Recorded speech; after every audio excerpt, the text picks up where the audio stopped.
I am unashamed. What about you? Welcome back to Unashamed. I didn't get a chance to finish the story. Just launched into his blundering of Dallas. His chosen debacle. You showed up at the chosen, but you weren't chosen. He was unchosen. That just shows you. Yeah.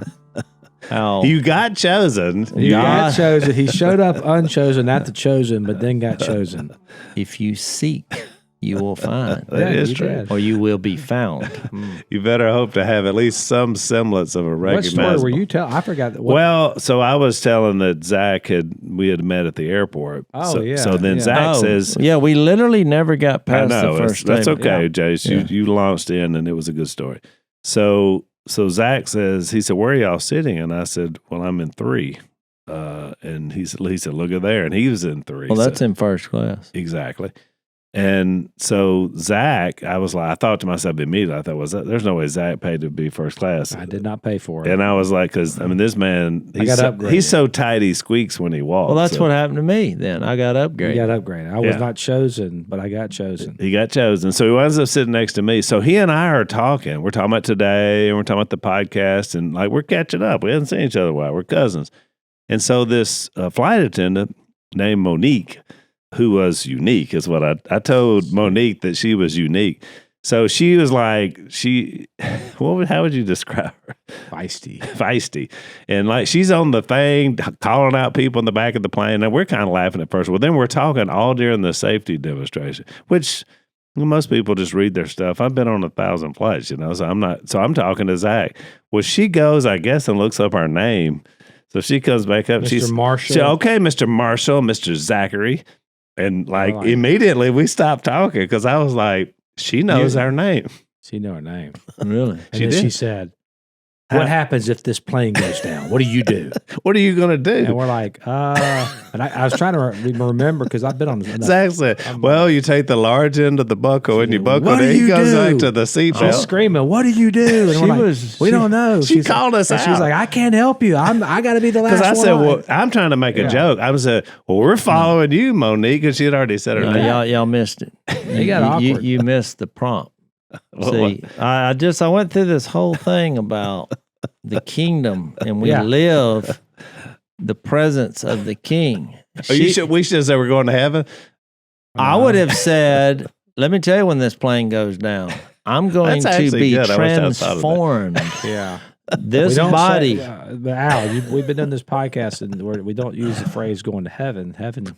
I know. Well, Heaven's coming but I'm to us. saying, yeah. Well, I that's get why where I Jase is paused, going. but I'm like, I would have gone into the resurrection. That's right a there. good. I should have thought. But of here's that. where you dropped the ball. Look, let me just. She put me on the defensive, and so then I was like, "Well, I guess we're going to follow you." And she said, "Well, you're not following me. I'm not getting off this plane. I'm the last one." See, off. there was again. I You know, said, you're I'm right. following Jesus. Part of that following I missed an unashamed. is 1 John You're 3. Right, you're right. We're going to be like him. We're going to be transformed to be like him. But as when his you're in the children. moment, it's intimidating because she was very aggressive. There's and always resistance there when was- you live for well, the king. And there- she had the phone. She had the like. And she had already yelled at 3 different people. I'm Sir, trying to- sir, I'm on trying the to- phone. sit down. Sir, you're holding up the entire plane. She yelled at the other flight attendant. Remember, She said, "Flight attendants, it's time for the staff. please to take your seat." And she never took a beat. She's like, "Flight attendants, please take a seat. Flight attendants, please take a seat. Flight attendants, please take." And she just kept doing it until the girl sat down. Jase is right though. We probably would have shut her down if we had gone You should've- kingdom.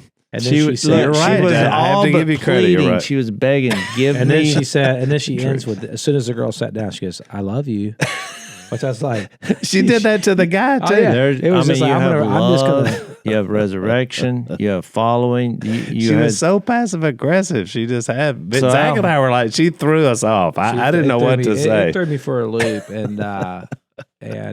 well, I'm never trying to had that rebuke happen. y'all, but y'all not taking Well, your it. dad, No, your we're not dad is more. You're more like your dad, so you have ice water running through your veins, which is a good thing. But it feels like he was like that, you know. No, I'm trying to be like Jesus. Well, I mean, you're Maybe- emulating Phil as he emulated Jesus. You can give credit to him. So I have a rule that because I believe people, God is seeking everyone. Yeah. I have the Spirit.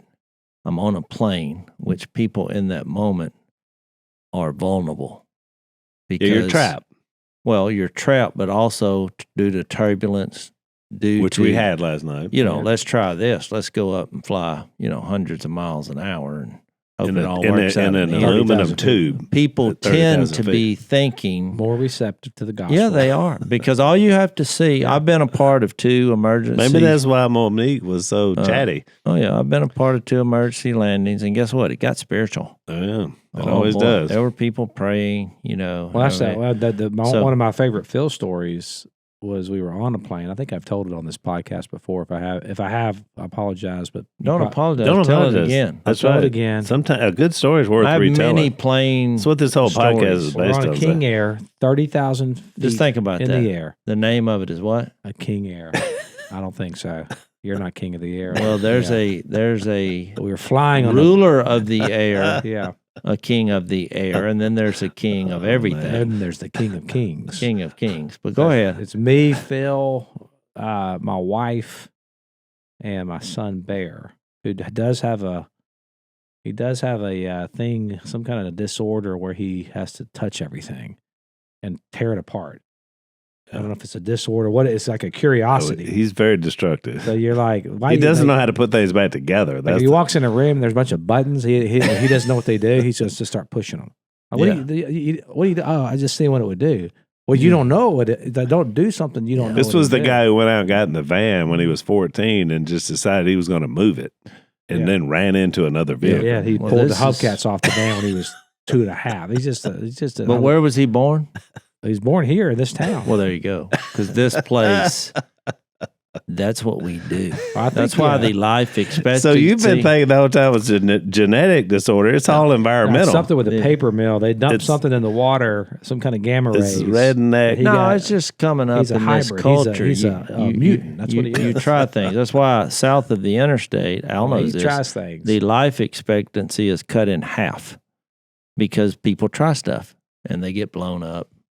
They die. He's made it to 17. That's pretty incredible. So we've gotten further than we thought. We had a Bears 5 and he's alive party.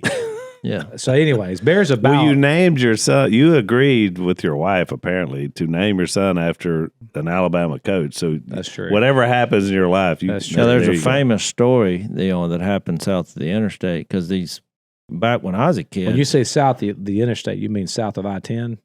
No, I'm talking about I-20. I-20. Where we're sitting right here, south. We are technically south. We are. So guess what? You're in danger. It is different. But Al remembers we have guests here today. You're in danger. Where we were raised, stealing gas was a thing. And look, I will confess my sins. I did it many times. Like siphoning it out of somebody's car? Yeah, we cut so many. Nobody's water hose south of the interstate has an actual nozzle on the end because they've all been cut. It's a siphon too. Pieces, and they get shorter and shorter because every time you hadn't lived till you got a mouthful of gas. Like when you're low on gas, you pull up. That's what would happen. But it changed when 2 guys were doing it at night, and one of them they couldn't see, and he's like, "Shine your light over here." Well, the guy couldn't. He dropped his light, didn't have his light, so he just in a moment of stupidity. He created light by striking a match so he could see. Bad move. They're not here anymore. That changed the gas stealing game. Well, it did because word got out. Yeah, people said, "Good night." Did you hear about them 2 old boys? So you were stealing I'm not even sure it's a real story, but it was a story told by redneck parents. It was to keep their kids from siphoning gas. It's like folklore that could be true. I'm sure it's based on a true story. Anyways, we're on a plane. Yeah. Because we were talking about a plane. Yeah, we started there. We started with a plane, and I hear the loudest explosion that you could have, like a shotgun, just boom in the cabin of this King Air 8-seater, plane, and preceded by a sucking, or I guess proceed. What comes after proceed? After that came a sucking, a big sucking sound, and of course, I thought Bear has opened the door. Like I'm thinking Bear did this. I'm out of here. So Phil, he grabs Bear because Bear was not in the seatbelt, like yanks him back and like puts him in the seat and said, "Buckle up, son," and then filled the first thing out of his mouth. He said, "Well, boys, it's resurrection time." Yeah. Well, so his gut instinct. Why does this seem bizarre to you? This is what's fascinating to me. Because most people have like a fight or fight response. Mine is flight. I'm like, whoa, or we're dying. This is over. Yeah. And he's just like, well, just cold water in the veins. So like, all right, boys, this is what we've been working for. Well, right then here. last night, remember we had the pan fall with Monique up there. Yeah. This huge I thought loud that racket. too. I said something's off here, man. I've had more spiritual. I would say top 10 places I share Jesus is on a plane. Al, fast-growing trees. What do you have? A couple of fruit trees? A couple of fruit trees that are doing great. Also have a palm tree that is really grown very, very large. Well, I'm in the border business now, so I have ordered and planted my Leland cypress trees. Leland cypress trees are a great barrier tree, and they grow fast, by the way. So we're building a barrier, a wall, which we got from fastgrowingtrees.com. It's the biggest online nursery in the U.S. with thousands of different plants and over 2 million happy customers. Fast Growing Trees offers a wide variety of plants, including fruit trees, which Al got, privacy trees, which I got, flowering trees and shrubs, all tailored to your climate and space with an easy online ordering process and quick delivery straight to your door. Plus, with their Alive and Thrive guarantee and expert support, your plants will arrive healthy and you will receive guidance on choosing the right plants and learn how to properly care for them. Big yard, small yard, doesn't really matter. Fast Growing Trees has over 6,000 plants to fit any space, from indoor plants to fruit trees to full-size privacy trees and more. So whether you're looking to add privacy, shade, natural beauty, or whatever to your yard, you can talk to a plant expert about your soil type, your landscape design, how to care for your plants, and everything else you need. No green thumb is required. This spring, they had the best deals for your yard, up to half off on selected plants and other deals. And listeners to our show get 15% off their first purchase when using the code Unashamed at checkout. That's an additional 15% off at fastgrowingtrees.com using the code Unashamed at checkout. Fastgrowingtrees.com, code Unashamed. Now's the perfect time to plant. Use code Unashamed to save today. Offer is valid for a limited time. Terms and conditions do apply. I just make it. Now, I will say the last flight I took, I thought this is going to be difficult because whoever I'm sitting by, and I've shared many stories here. There was a CEO of business, the Marine we had the time before last was a Marine. He was fixing to head to Japan. I'm like, perfect. Yeah. There's a missionary, potentially. And so it took an hour, but we got there. Now, I've had some great gospel conversations on the plane. But the last one, I get in the plane, I sit down, I look up and say, who's God sent me here? This guy had a mask. Now, we're past the COVID, I thought, and a shield. Oh, boy. And earbuds. Oh, I thought, that says leave me alone. This is going to be tough. There's no way to the heart here. So I basically wound up, I said, hey, how you doing? But just, he looked at me. Okay. He did. No, did you? What? Nope. Didn't take him out. And the whole trip. Sign language was all you had with that one. So what I did was I took my Bible out. And I kind of looked in the corner of my eye just to see if nope. So then I started easing over into his section with my Bible. With your Bible, you're like turning it towards him where he can see I it. studied my Bible with half of it in his space. And you got your finger pointing to the text you want him to read. Oh, my goodness. There you go. That's what I did. That's not a It's bad the best I could do in the moment because I thought, I actually, in my prayer, I thought we had something going here. You're putting this to the test. So that's what I tried. But he had a face mask. He had a mask. And he had a shield.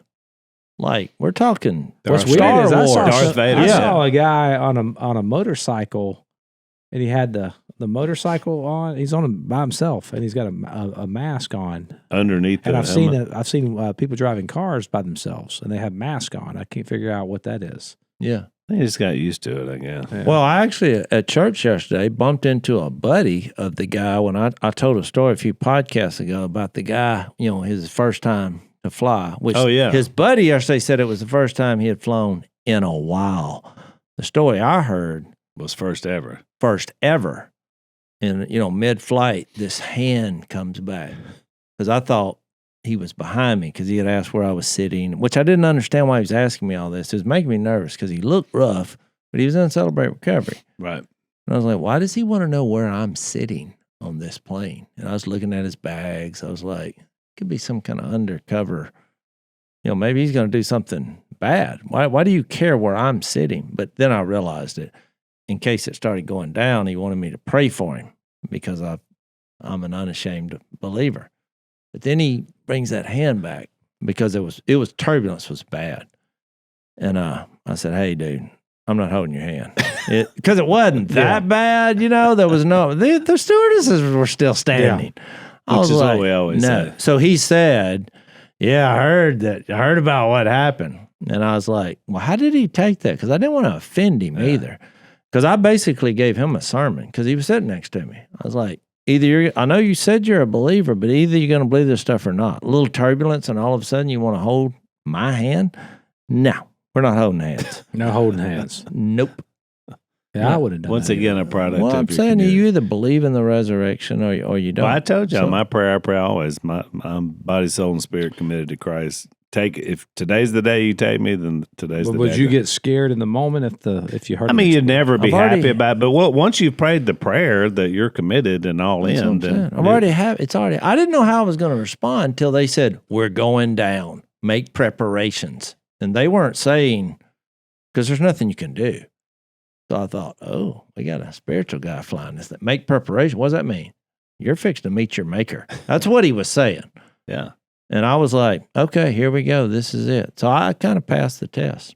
So when the flight I was taking to go to Kentucky on this same trip, we get in the airport, and one of my dearest sisters in Christ in the world, Betty Cooper, who just ran for mayor of Monroe recently this last time. Really? She was my very first professor that I knew in college, and she taught me computers. But she is the most amazing woman. Is that not true, Yeah. Joe? She is amazing. So when she was passing me on the plane, we had talked in the airport, and then when she was passing me on the plane, I said, well, I feel so much better, Miss Betty, because you're on this flight. I mean, they don't get any more of a godly woman than you. And she looked at me and she said, well, I felt the same way when I saw you.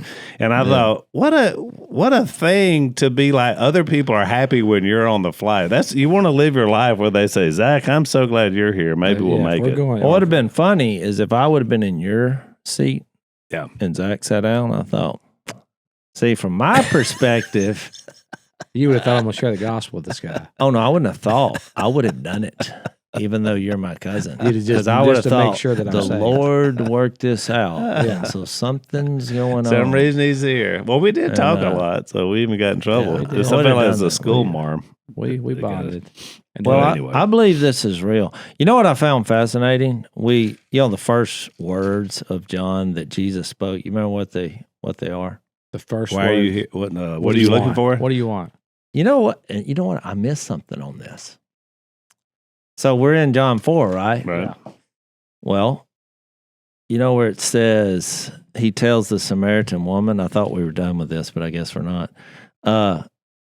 Verse 22, you Samaritans worship what you do not know. We worship what we do know, for salvation is from the Jews. Yet a time is coming, and it's now come, when the true worshipers will worship the Father in spirit and truth. So we made a big deal about it's a person, not a place, Yeah. wherever he is. Let's see. The true worshipers will worship the Father in spirit and truth, for they are the kind of worshipers the Father seeks. Mm-hmm. So I found that word seeks Yep. interesting there, because usually it's all about us seeking. Remember, seek first the Mhm. kingdom. Yeah. Yeah, we Matthew talked about this 6:33. I last talked about podcast. that Yeah. last time. Well, that's us Yeah. seeking. But I thought that's interesting that he's saying the He Father's seeks. the one doing the seeking. Mhm. Well, so I thought, I wonder how many times that's mentioned. So I looked it up in the Greek. Well, what I found fascinating was I thought that was the first time it was mentioned, because that's the first time it's translated seek. But when I look back at John 1:38, turning around, Jesus saw them following and said, Greek word here, what do you seek? It's the same word where it says want. Yeah. It's the same word that I just the read other one. in John 4 Interesting. in verse. Ooh, I was writing that down. I think that means down. good. 23. But here's what I found fascinating. It's mentioned a ton. That's why I said in the last podcast, when you seek first the kingdom, you're never going to stop seeking. Right. Now, God is seeking, and then we become seekers. Right. Because we surrendered to the King. And so that's how this Well, you works. remember when we were in that text, I asked the question, who was seeking whom? Exactly. Because it was back and forth, right? I mean, Jesus was obviously looking for them. They were going to be the disciples, but they were also looking for him. So it does seem that quid pro quo. Well, I mean, that's the nature of a relationship, though. Right. If you think about it, a relationship's never a one-sided, like it's where you seek each other and you find that connection. I think that the Lord, God, the Father, he's a relational God. Even in his inner life, he's Father, Son, Spirit. I mean, he's not one person. He's three persons, one being. So I think we see that. And I think a lot of times in theologies, we'll get off when we miss that. And I understand why we probably miss that sometimes, because we don't want to give man credit for anything in terms of salvation. True. But I am a relational being, and God has called me into relationships. So there is a mutual. I do seek Him now. Romans says that no one seeks God, but the point I think is that in our own will, it's been distorted. It has been corrupted by the fall. But Romans also says, "Who those by persistence seek glory and immortality, He will give eternal life." So I think there's like this. I think that's that God's he is connecting with people through a revelation of Himself, and when we're in he reveals that to us, and we can reject that. We can reject the conviction of the Spirit and say, I don't want any part of that. But to reject that is to actually reject truth, and to reject truth is to reject the very essence of life itself, because that's what God is revealing to us. Well, I thought about when at the very first temptation, when you said that, when the woman saw the fruit was good for food, pleasing to the eye, desirable for gaining wisdom, she took some and ate it. Nowhere in there is the idea about seeking what God wanted for her. Everything in that context was only for what she thought was best for her. When He told her, "You will be like God." I mean, to me, it's like that becomes the ultimate strive for any of us. This is mind-boggling that over 1 billion children in the world are growing up in spiritual darkness, over 1 billion, having never heard the gospel. But our friends at Tomorrow Clubs are helping the gospel reach those children. In fact, they started back in Ukraine in 1997, the year after I graduated high school. And now that ministry, Tomorrow Clubs, has grown to become the country's largest children's ministry. That's quite impressive. Mm-hmm. And then 3 years ago, we all know about the war that happened and is happening in Ukraine, which turned everything upside down. Families being torn apart, communities are shattered, but in the midst of it all, God still opens up doors. It's why I love these guys so much. God's using them in such a powerful way. And in partnership with the local churches in Ukraine, Tomorrow Clubs have reached more children and families than ever before. And as families were forced to flee their homes, the Tomorrow Clubs, what they did is they offered hope and discipleship to kids facing unimaginable hardship in their communities. And today, against all odds, the ministry in Ukraine is actually growing, which is just awesome how God works. Nearly 14,000 kids gather each week to learn what it really means to follow Jesus. At the Unashamed podcast, we really believe in long-term discipleship, slow, long obedience in the same direction. And that's what these guys are doing. And so we're inviting our Unashamed listeners to become a Tomorrow Clubs ministry partner by sponsoring 30 or more kids with a monthly donation of just $1 per child. Just $1 per child per month to bring the life-changing hope of the gospel to young people in places like the war-torn country of Ukraine. Go to tomorrowclubs.org/unashamed today to learn more and become a Tomorrow Clubs ministry partner. That's tomorrowclubs.org/unashamed. Quoted that Romans 3, which is a quote from what, Psalms 14? Mm-hmm. Well, you remember, I know the first verse in Psalm 14. The fool says in his heart, there is no God. Yeah. Mm-hmm. So I'm saying, though, at some point, you look at Jesus, because God is seeking you. That's how He draws men to Himself. Right. And then you're like, oh, maybe I should do some seeking, So I'm saying I think God changes the heart, convicts you by the But Holy I like Spirit. the way you brought it up about how even in human relationships we can see that. You remember the old movie when Harry met Sally, and they kept showing their past, and they would run into each other, but it was never the timing was never right. Somebody was already doing something else, and so at the end of it, they go back and they say, when we first met this, then we met this, and when we met this. But he says an amazing statement at the end when he finally decides we're meant to be together. He says, when you decide to spend the rest of your life with someone, you want the rest of your life to begin as soon as possible, because he wanted to get married. But you could say that with any human relationship when you look back over a course of time. I don't know how it is with you and Jill, but when Lisa and I share, what Christ has done in us, we go back when we were kids, and Lisa saw me as kids, but I didn't seek her. I didn't even notice her. And then later in life, when I got my life right, I sought her because I thought, this is somebody I could spend the rest of my life with. Mm-hmm. But she did. She was there, but at the same time, she didn't really come fully on board until 15 years into our relationship when we had a tragic fall before we finally both got on the same page. Because what was interesting is now we both sought each other, but more importantly, we both sought a relationship with Christ. And it changed everything. And that's what changed for 25 years. So, you see that human relationship quotient that's in every one of these texts. Well, yeah, you see it. And that's the correlation to the text here is the Father wants worshipers who will worship him in truth and spirit. If your relationship with your spouse or with Lisa, if it was just transactional and you're like, what are the things I got to do? I'm going to study about Lisa. I'm going to know about Lisa. I know all the things that she likes. But if it never moves beyond that to like a real personal connection where your spirit is connected, and then I think the truth comes into play in that, like, this is a revelation of reality. And so we can hide behind a lot of lies as humans. We can trick ourselves. Guilty as charged. And the kind of worshipers the Father's seeking is not the Pharisees who had the illusion of worship, but they're really, their hearts were far from him. So they had built these structures that it was like a virtue signaling, or like data driven, or social media. Think like social media, you present. And what's funny about this, by the way, people know this to be true.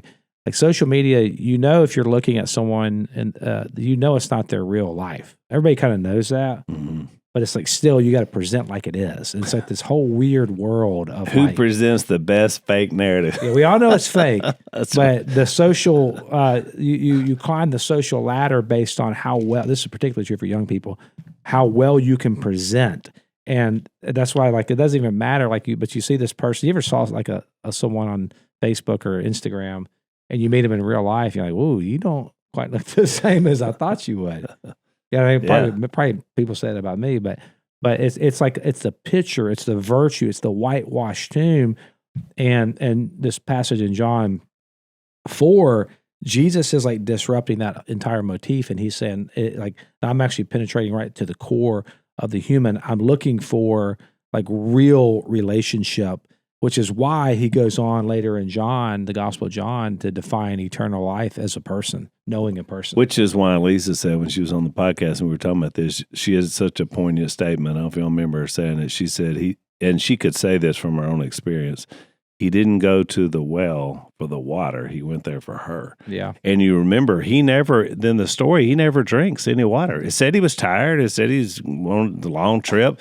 He never drinks any water. And then she leaves the jar, as you pointed out in the last podcast. So the whole story is built around a well full of water. They had the whole conversation about living water, but nobody ever drank any water or took any water with them. Yeah. At the end of the story, which that's why I brought up that illustration about, that's why I don't eat on those events. But I've got that from here. I was just like, this is more important.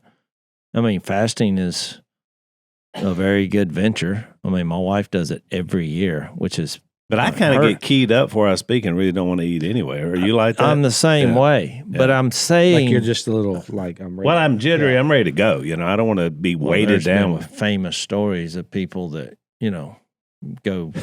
did some thrashing before they spoke. Well, you just had the guy. What's his name? The comedian that was sitting at the front row seat at I think the Lakers game. I forgot who they were playing. What's that guy's name? He's a famous comedian, and he ate something right before the game, and he got food poisoning. Yeah, well, that's what I'm saying. And he threw up on the. And it's like it was like all over the papers had pictures of the whole. I mean, that's a vulnerable. You know what I mean? Like, you want to talk about lose your credibility, even though it's like normal. Like, we all do it, but to have that broadcasted across the. Well, that's Brian Rucker, who's been on the podcast before, and he's young. You know, he's growing and learning. But he got, because he was on our show, he got these opportunities to go speak, and so he's a young guy. So he goes in the green room and it's full of food. So he's just scarfing it all down. Well, then he gets up on stage and starts having some stomach discomfort on stage. He said, the reason I was walking back and forth, it wasn't because I was pacing and trying to move around while I was speaking. I was trying to get away from what I was leaving on the stage. Yeah. It was, this was the Knicks game. It was Tracy Morgan. Oh, yeah. The guy was on Saturday Night Live. They got him on camera. He'd never be the same. Oh, that's it. His career's over. Oh, yeah. Not really. There's a lot of things you can't do on camera. Vomiting is one of them. I mean, yeah, it's a vulnerable thing. Oh, you don't want to do that. You could get away with it. Well, you could, because you disciple. I don't know how much. Well, you could get away with it. Especially well, you never see yourself do this, but have you ever seen someone else do it? Oh, yes. It's the most disgusting thing. If I threw up on stage while I was speaking, I would say, evidently I had a demon that needed to come out. I mean, I would be. And look, they would laugh, and guess what? I keep talking. You just keep going. Would you just step around it and go? I had one moment where this all started is I ate something. Oh, my goodness. Can't remember. It was years ago.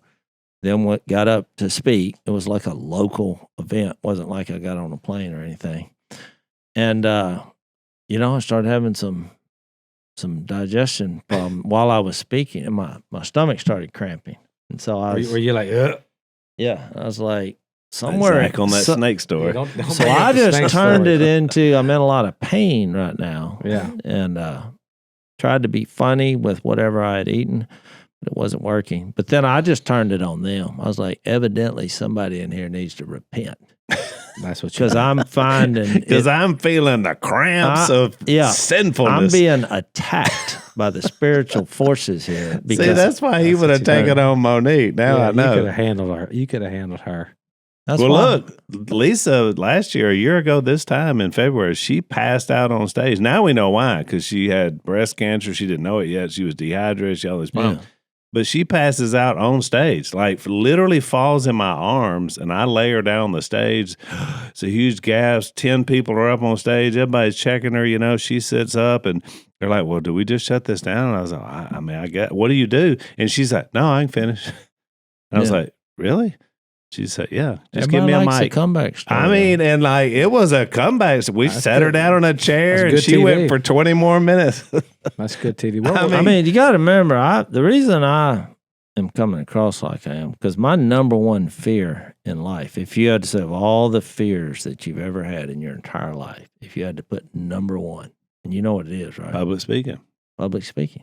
I've heard you say that, which is shocking. I never spoke. Al, do you remember me ever talking before the age? No, I just thought he couldn't speak. I thought he was mute for the first about 5 14. years. I don't remember. He's making up for it. You didn't talk a lot when I was a kid either. You were more. It was more. Now, if you cross me, I'll talk to you.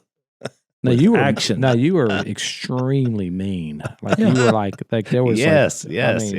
I was, because you've forgotten how you were as a child. No, it wasn't just me who thought that. It was. It was everybody. You see your son who you just mentioned earlier. That was you. Yeah. By the way, I don't think so. Well, for fun, most kids, what they do is they make fun of other people. Mm-hmm. Or they try to hurt other people. Not anything major, but it's like they'll come up and like what'd you call it? The ZERP. ZERP. Yeah. See that kind of stuff. I hate that stuff. Yeah. It's never and the funny. Dashers thrive on It's it. never- They've got 100 videos of them doing that to their dad. So you and Willie have that same personality. Yeah. Most people Sick. move from that after the 8th grade. Yeah. Where it's like, oh, I'm going to lick my finger and stick it in your ear or something. That's funny. So the reason So that you're going to have a big time on the duck call room. I can tell you that already. Jase, what was the first job that you remember having as a kid? First chore? Yeah, did you do chores? You had to earn money, though, for this. The free work doesn't count. We didn't call them chores. We just were told, you're up. Yeah, I think we can all admit that maybe our raising, they could have done better. They didn't pay us money. It was all freebie work that we had to do. Jason and I hauled hay when we were young. And you got paid for it? We got paid for that from the local farmers. That was probably our first money gig. I really do believe that one of the problems in our American Western culture today is kids do not know the value of hard work and they don't know the value of money. And that's where our partners at Acorns Early come in. I love these guys because this really is a tool that you can use to help your kids. Acorns Early is a smart money app. It's a debit card for kids that helps them learn the value of money. Acorns Early's chores tracker teaches kids that hard work pays off. Just set up the chores in the app, set up the payment amount, and tick off the chore when it's done. Acorns Early lets parents pay allowances automatically. Man, I would have loved to get an allowance, by the way, looking back on it. Your kids can spend what they earn with their very own debit card. They'll love this new sense of independence, too. Plus, parents can keep track of where and when their kids are spending. The Acorns Early app has a ton of fun, interactive courses that help kids learn about all things money. Grow your kids' money skills with bite-sized financial lessons. Ready to help your kids learn the value of money? Just head to acornsearly.com/unashamed or download the Acorns Early app to get started. Sign up now and your first month is on us. That's acornsearly.com/unashamed. Terms and conditions apply. Monthly subscription fee starting from $5 per month unless canceled. So look, I'm accidentally funny. I've come to grips with that. Yep. Great. Every time I try to be funny, it's not. My wife has sent that message home. Yeah. She's like, just be you and I'll laugh when something's funny. But it's always when I wasn't trying to be funny. So I've learned that. But to me, I'd never like humor where someone else is degraded in any way. Yeah. That's why I fought. And I don't like it. Yeah. I was like, if you got to make fun of somebody else to be funny, I'm not with you. Which is Willie's modus operandi. Well, you're saying Willie, but I'm saying you think I'm in the same mirror. category? Same That's category. what he's saying. Yeah, y'all are Maybe mirror images of each other. So, which is why they that's fight hard so to much. hear. I'm gonna be honest with you. That's hard for me. Well, look, I think we that's wouldn't why- have done this through the scream. And now that you're here, Yeah, this this is an confrontation. intervention, Zach. I'm not saying my meanness was justified. Yeah. But No, you or were that he's I even wasn't right. like the Lord. You never laughed as a kid. I remember. I never saw you laugh. I never saw you smile.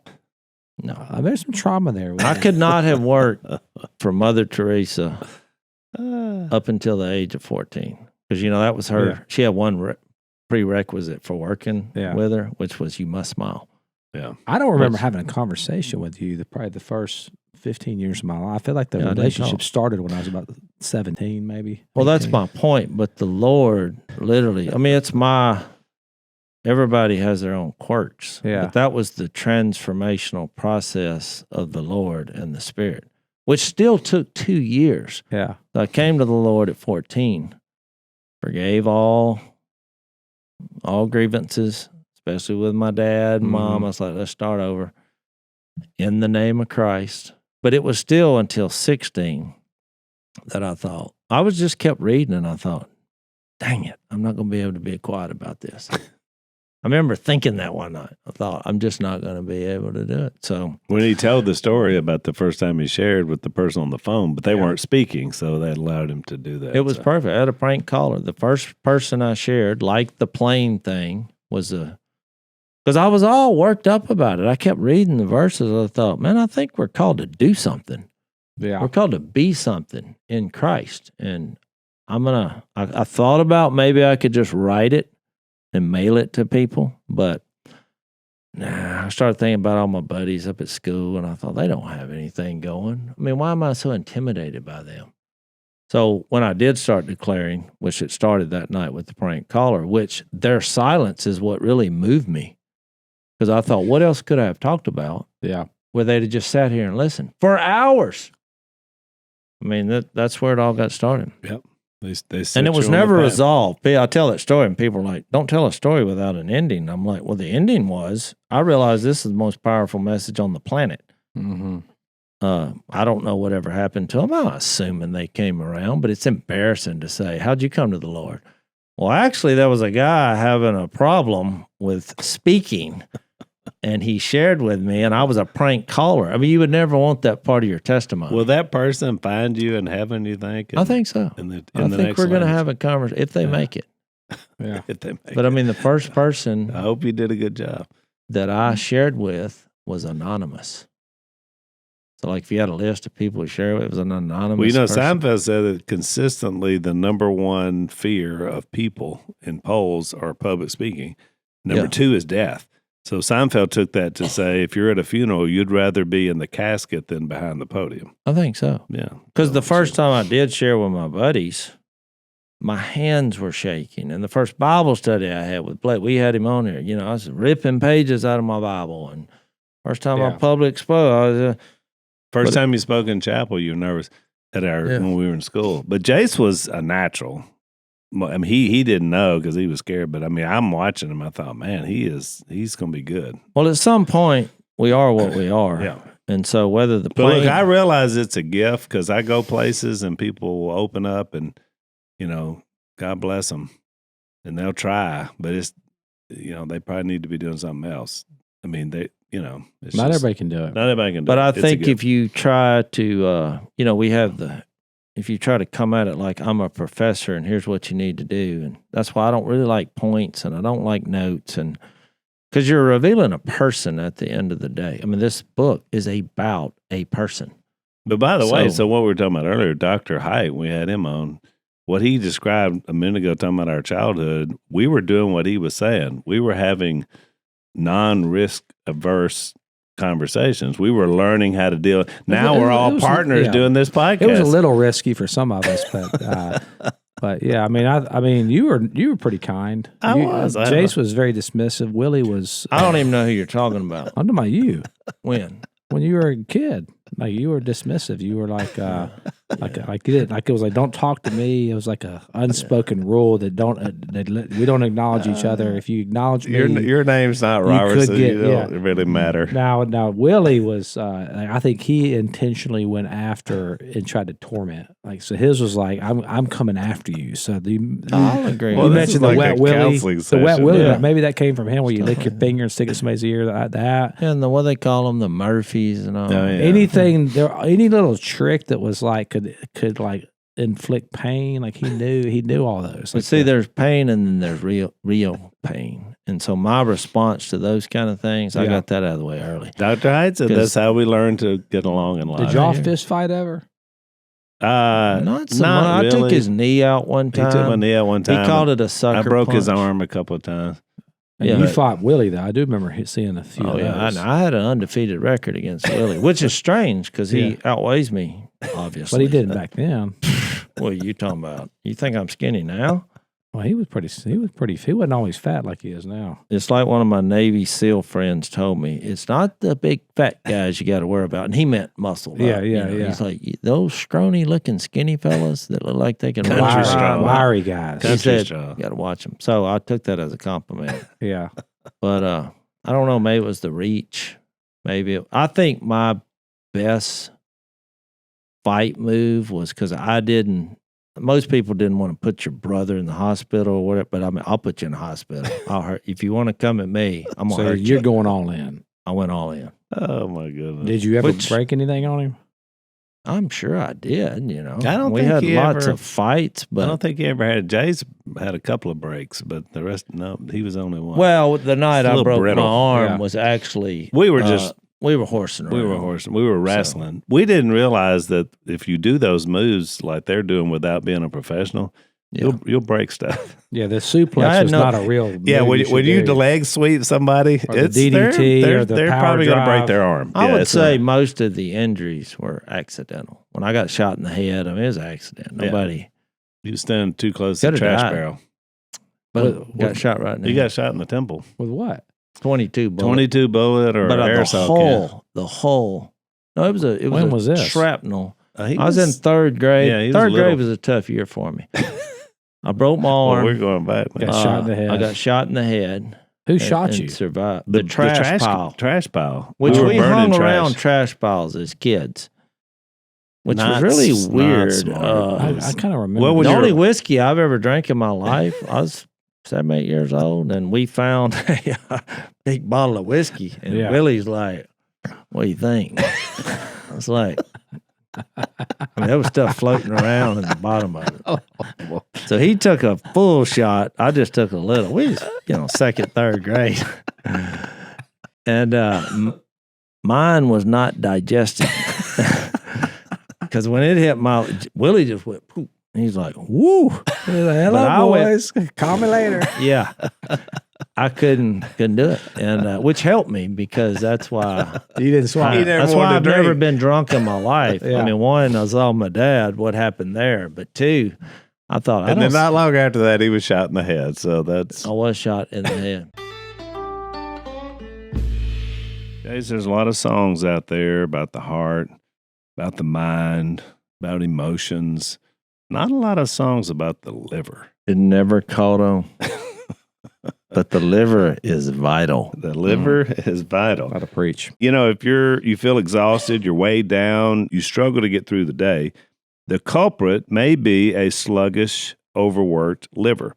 The reality is your liver is under constant attack from processed foods, environmental toxins, GMOs, microplastics, fluoride, and many things you probably don't even know about. Over time, this takes a serious toll. A staggering 100 million Americans now suffer from an overworked and sluggish liver, according to the American Liver Foundation. That's nearly 1 in every 3 people. So if you're ready to reclaim your vitality, I highly recommend giving your liver the support it desperately needs with Liver Health Formula from our sponsor, Pure Health Research. This cutting-edge supplement combines 11 powerfully clinically proven natural ingredients to detoxify and rejuvenate your liver at the cellular level. So you're going to experience more energy and optimized metabolism. This company has already helped more than 2 million Americans, including Zach and myself. So it's time for you to join the ranks, get back to feeling your best. As a special offer for our listeners, you can try Liver Health Formula with a discount of 35%. Use discount code Unashamed at checkout. This is an exclusive offer for our audience. To claim your 35% discount, just visit purehealthresearch.com and enter the discount code Unashamed at checkout. That's purehealthresearch.com, discount code Unashamed. Take the first step towards better liver health today. You know what's funny about being shot is because we thought he was dead. The explosion came later, which was and we were 30 yards away, probably. Yeah, pretty far. 30 yards. We set the trash on fire. We love fire. Of course, back then, we didn't have garbage people and all that. You just burned it, Well, in a barrel, you put it in a barrel, just like open range. There's no barrel. The barrel had already kind of burnt through, so it was just on the ground. Oh, it was a trash.